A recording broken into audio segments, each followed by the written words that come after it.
Hi, my name is Roy Akin from African Media, all the way from Dallas, Texas, and I'm here in the northern part of Ghana. I think I passed through Tamale. I'm in West Gonja land, and I'm heading to Laribanga. This is Laribanga. They have something unique, something amazing, something phenomenal over here. When you talk about Laribanga, what comes to your mind in northern part of Ghana? We're talking about Laribanga ancient mosques. That's the oldest mosque in West Africa. We just got here. We're going where the mosque is to go see what they have and what can we learn about it. Whenever you visit Ghana, whenever you come to Africa, Ghana is still a virgin land. It's about time for us to learn what we have in Ghana. Join me, be with me, stick and stay with me. African Media 247 once again. We'll be right back. Thank you. Hi viewers, like I said earlier on, we are in Laribanga. When we talk about ancient, we're talking about ancient mosques, which is Larabanga Mosque, in which each and everyone from Ghana, everyone from West Africa, each and everyone from Africa knows something unique, something amazing about Larabanga Mosque. Back in the days and current, how is Larabanga Mosque representing Ghana? How is Larabanga Mosque representing Africa? Today, my name is Roy Akin from Dallas. I'm here to figure it out, to find out. So I have somebody over here who is gonna explain everything. Ghanaians have love for this mosque so much, they call it ancient Laribanga Mosque. We're gonna figure it out today with my tour guide. Stick and stay with me, African Media. My name is Roy Akin. Catch me. Well, viewers, like I said earlier on, I have my tour guide over here. He's gonna tell us more story about Laribanga Mosque. Today we are here to figure something out. We respect the mosque so much. It used to be ancient mosque in which we know. Okay. You cannot come through, or you cannot come to the north without visiting Laribanga Mosque. Something unique back in the days. How are you doing today, sir? I'm fine. My name is Roy Akin. What's your name? My name is Nash. Nash? Okay, Yeah. nice meeting you. I Nice think you have a local name, right? Your Yeah, traditional name? That's my. I'm just shortening it. Okay. It's Nashiru, but some people Nasiru. Just, yeah. Okay. Just shorten Okay, it. I Nash. prefer Nasiru. Okay. Yeah, okay. That's nice. Nice meeting you once again. It's a blessing. Yeah. If you are in Larabanga, you feel at home. Okay. Larabanga is the home of tourists. Our aim is to welcome visitors. Okay. And as I earlier said, my name is Nashiru, and shortly you can call me Nash. And I'm here to tell you the history of the mosque. And actually, this mosque, you can see, it happens to be the oldest mosque in Ghana and one of the oldest in West Africa. And it was built around 1421, about 603 years today. Yeah, the founder of this community is from Saudi Arabia, a town called Medina. And he was served as a spiritual consultant to a certain warrior called Sumaila Indra Japa. And Japa is the king of Gonjas. And we are in Gonja land, and our district capital is Damango, which is 10 miles away from this community. Okay. And Sumaila Indra Japa, in those days, his aim was to fight a lot of wars in order to achieve enough land and fertile land for his people to settle and do farming activities. So when he was fighting these wars, he found some challenges and difficulties to conquer some ethnic groups. So somebody advised Japa to go back to southern part of Mecca. He will need spiritual assistant. So Japa, he was so luckily when he went to southern part, he met the founder of this community. So he narrated his stories and problems to him. And our founder said, yes, as a pious Muslim, what he could offer him is prayers, that he will not follow a gun or cutlass to shed blood. The only thing he could offer him is prayers. Okay. So they both agree, and they started the journey in such a way that when Ndewura Jakwa find difficulties to conquer such areas, the founder of this community always pray for his success. So coming to some time, they were both old, they can no more continue the fight. It's then that the founder of this community gave the Warama advice that on their way coming home, they will make 3 rivers. And the third one, they shouldn't cross it, they should take there as their final settlement. So when they started the journey, they came across the third river. That's Black Volta, when you come from south to the north, a town called Bupi. So that's where they settled for some time, and the Waraman defeated, leaving the founder of this community. And the founder of this community also said he don't need a place where they kill people or polluted land. He only did a pure and permanent land to settle. And where he could settle first in this community is where we have the magic stone, which is half a kilometer away from this community. So he was there offering his prayers, but having in mind and intention to build something like a mosque for worship, at the same time accommodation. But the geographical nature of the land there is rocky and slopey. cannot build something like a mosque there. So by then, he was working with an arrow, a spear, promising that when he threw it high into the sky, wherever it landed is where he's going to put up the mosque. So he stood all that far there and threw the spear highly spiritually on air. And the next day when he came, he found the spear on the black portion you can see. So when he traced up here, he was wondering how this foundation lay down. He was moving around the foundation.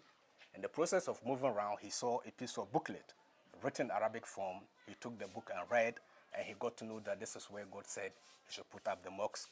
So the following day, he started building up this mosque in such a way that when he built to a level, he will fix a wood to know the level that he has done for the day. Okay. And he will move down to the Muslim side there, accommodate there, and make prayers. The following day, when he comes, the mosque will increase higher than what he has built mysteriously.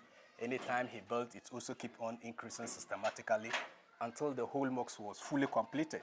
And because he was alone, he was using a respectful door, which we call the chief imam door, which is at the eastern part. And before the community became grown up, he opened 3 additional doors, making 4. So the earlier door, which I earlier mentioned, which is the chief imam entrance, and we have a door over there for the men, and we also have the women's entrance here. And the other side there too, we have the muazzin entrance. And you know the muazzin? What is that? A muazzin is a person who calls azan when it is time for prayers. Like especially today being Friday, he always reports here first to use his door.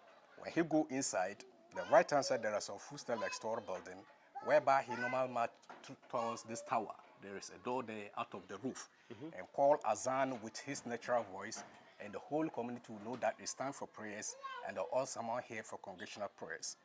And coming back to the mosque, you can see a huge tree supporting the building. Yeah. It's a baobab tree, and the local name we call it kuka. Okay. Yeah, it was a promise by our founder, the one who built the mosque, Ibrahim, that any day, anytime he died, they should bury him somewhere around the mosque. Okay. And so a few days later, there will be some kind of inevitable tree or plant shooting up on top of the grave. Okay. So that tree, they take good, proper care of it. So the founder died and they buried him there. 3 days later, this tree shoot up on top of the grave. Oh, And wow. the community protected before it became bigger like this. And we have a certain festival, which is annually festival. So during that period, they used to harvest the leaves, dry the leaves. When the leaves are well dry, we have 12 clans headed in this community. They'll share the leaves among the head of the clans in the community. Okay. And each and every clan head will prepare a soup for the family, and whoever take it as a soup is a blessing to a year to another year. And that's the significance of the tree. And the age of the tree is 500 years now. Wow. And the mosque is built around 1421, about 603 years today. Okay, so this is someone's grave. Yes, our founder. The founder's grave. Yeah, Yildana Okay. Ibrahim. So there was no tomb, no nothing. So the tree Nothing. represents as a symbol. Yes, he gave the promise, and finally the tree shot up. Oh, okay. On top So of the grave. how many days, months, years it took him for him to build this mosque? Yeah, actually, because he was spiritually, let me just put it like the angels, supported him to raise up the mosque. Okay. Because we believe that whenever he built, it also, increased mysteriously by itself. Okay. So we earlier conclude that maybe it's angels that, supported him to, finally complete it for him. At least, let me just assume that it will take about 1-2 months to finish building everything. Yeah. Okay. So this particular thing is symbolic for the chief moving the people from the magic stone to this This place. place. The reason why he settled over here because of the Arabia written that he found it on the Yes. paper. a And piece at the of same paper? time, the sloping of the land there. Okay. Because he was wanting to put the mosque over there, but the geographical nature of the land there cannot Wasn't be perfect. put up. Yeah. Okay. So that made him to treat the arrow, the spear, and it traveled far here. And finally, to when he traced up, he came and met a foundation prepared and laid down already. Okay. So that made him to want to, to go around the foundation, so to know whether people put up this foundation. Yeah, as at then. So when he was moving, he saw a written document down. So he took it and read, and he got to know that this is where God said he should build the You're mosque. supposed to build the mosque. Okay. This is African Media 247. Once again, my name is Roy Akin. Today we are in Laribanga Mosque, the ancient mosque. in northern part of Ghana, which is Laribanga. And Stick and stay with us. I'm moving around with my tour guide and historian at the same time, telling us the story behind the Laribanga Mosque. It's so amazing. It's unique, and I love it. Nasiru is his name. People call him Nash. Stick and stay with us. We'll be right back. okay, as you can see that the doors are very small, does not mean that in those days people were short, but just because it's a room of God, if you want to go inside, you bow down to show some kind of respect. That's why the doors are small. And even if you forget to go inside, you'll get hit by the door. So that's the secret behind the doors. Yeah. This is the first door that our founder created, and it's only meant for him to use the door. Apart from him, nobody else uses the door. It's a chief imam door. It's a respectful door for him alone. Thank you. And this door you can see is the general entrance for the men. All the men use this door when it is time for prayers. Yeah, so this is the functions of the door, the men's entrance. Yeah. Okay, finally, this is the last door for the women. All the women use this door when it is time for prayers. Yeah, so this is the door.